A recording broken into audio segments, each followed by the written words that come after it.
സ്വഭാവങ്ങൾ വിഷയങ്ങളിലല്ല, നമ്മുടെ ചിന്തകളിലാണുള്ളത്. യോഗവാസിഷ്ഠ നിത്യപാരായണം ദിവസം 85. ഉൽപ്പത്തി പ്രകരണം.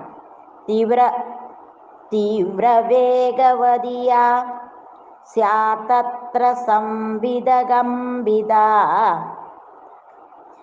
സൈവായാതി പരം സ്ഥൈര്യമാമോക്ഷം ത്വേകരൂപിണീ. വസിഷ്ഠൻ തുടരുന്നു. ഒരുവന്റെ മാനസിക ഭാവങ്ങളാണ് മധുരമുള്ളതിനെ കയ്പ് നിറഞ്ഞതാക്കുന്നതെന്നും കയ്പിനെ മധുരമുള്ളതാക്കുന്നതെന്നും യോഗിക്കറിയാം. അങ്ങനെ തന്നെയാണ് സുഹൃത്തിനെ ശത്രുവാക്കുന്നതും ശത്രുവിനെ സുഹൃത്താക്കുന്നതും. അതുപോലെ സ്വയം നമ്മുടെ ദൃഷ്ടികോണാണ് ഒന്ന് മാറ്റിയും നിരന്തരമായ അഭ്യാസം കൊണ്ടും നേരത്തെ തീരെ താല്പര്യമില്ലാതിരുന്ന വേദശാസ്ത്രങ്ങളിലേക്കും പൂജാദികളിലേക്കും മറ്റും നമ്മുടെ ശ്രദ്ധയെ തിരിക്കാൻ സാധിക്കും. കാരണം സ്വഭാവങ്ങൾ വിഷയങ്ങളിൽ അല്ല, നമ്മുടെ ചിന്തകളിലാണ് ഉള്ളത്. കടൽ ചൊരുക്കു ബാധിച്ചവന് ലോകം മുഴുവൻ ചുറ്റുന്നതായി തോന്നുന്ന പോലെ അജ്ഞാനിക്ക് വിഷയാവസ്തുക്കളിൽ സ്വഭാവ സവിശേഷതകൾ കുടികൊള്ളുന്നതെന്ന് തോന്നുകയാണ്. മദ്യപിച്ച് മതികെട്ടവന് ചുമരുള്ളിടത്ത് ശൂന്യാകാശം കാണാകുന്നു. മോഹവിഭ്രമം ബാധിച്ചവനെ നിലവില്ലാത്ത പിശാചുക്കൾ പിടികൂടി കൊല്ലുന്നു. ഈ ലോകമെന്നത് ആകാശത്തിലെ ബോധത്തിൻ്റെ കമ്പനങ്ങൾ മാത്രമാണ്. അജ്ഞാനിക്ക് ഭൂതപിശാചുക്കൾ എന്ന പോലെ കാണപ്പെടുന്നുണ്ടെങ്കിലും ഇല്ലാത്തതാണത്. ഇതെല്ലാം മായയാണ്. അതിനാൽ അനന്താവബോധവും വിശ്വത്തിൻ്റെ പ്രകടിതമായ അസ്തിത്വവും തമ്മിൽ പൊരുത്തക്കേടൊന്നുമില്ല തന്നെ. ഉണർന്നു കിടക്കുന്നവൻ്റെ മഹത്തായ സ്വപ്നം പോലെയാണിത്. രാമ, ശിശിരത്തിൽ മരങ്ങളിലെ ഇലകൾ കൊഴിയുന്നു. വസന്തത്തിൽ അതേ മരത്തിലെ ഇലകൾ തളിർത്തു വളരുന്നു.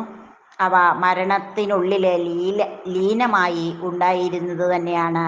അതുപോലെ അനന്താവബോധത്തിൽ അനുസ്യൂതമായി സൃഷ്ടി തുടർന്നുകൊണ്ടേയിരിക്കുന്നു.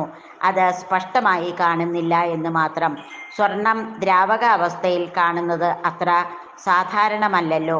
ഒരു യുഗത്തിലെ ബ്രഹ്മാവ് മുക്തിപദം പ്രാപിച്ച് അടുത്ത യുഗത്തിലെ ബ്രഹ്മാവ് ഓർമ്മയിൽ നിന്നും പുതിയൊരു ലോകത്തെ വിക്ഷേപിക്കുമ്പോൾ ആ ഓർമ്മ പോലും അനന്താവബോധം മാത്രമാണ്. രാമൻ ചോദിച്ചു, അങ്ങനെയെങ്കിൽ രാജാവും നഗരവാസികളും എങ്ങനെയാണ് ഒരേ വിഷയവസ്തുക്കളെ വസ്തുനിഷ്ഠമായി അനുഭവിക്കാനിടയായത്? വസിഷ്ഠൻ പറഞ്ഞു, എല്ലാ ജീവന്റെയും മേധാശക്തി അനന്താവബോധത്തിനെ ആശ്രയിച്ചത് കൊണ്ടാണ് ഇങ്ങനെ സംഭവിക്കുന്നത്. രാമ, നഗരവാസികളും അദ്ദേഹം അവരുടെ രാജാവാണെന്ന് തന്നെ ചിന്തിച്ച് ചിന്തകളുടെ ആന്തോളനം അനന്താവബോധത്തിൽ സഹജമാണ്. എന്നാൽ അത് യാതൊരു പ്രേരണകൾക്കും വശംവദമായല്ല സംഭവിക്കുന്നത്. വജ്രത്തിന് തിളക്കം സഹജം. രാജാവിൻ്റെ ബുദ്ധിയിൽ ഞാൻ വിധുരഥ രാജാവ് എന്ന ചിന്തയുണ്ടാവുന്നു.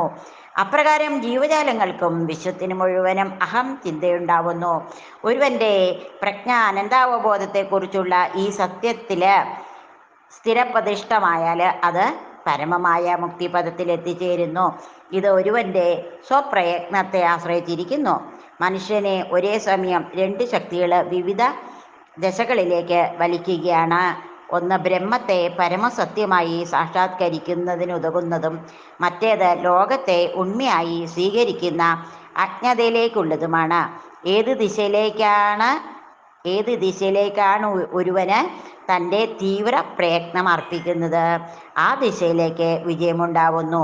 ഒരിക്കൽ അവിദ്യ നീങ്ങിക്കഴിഞ്ഞാൽ അസത്തായ ഭ്രമദൃശ്യങ്ങൾ എന്നേക്കുമായി ഇല്ലാതാവുന്നു.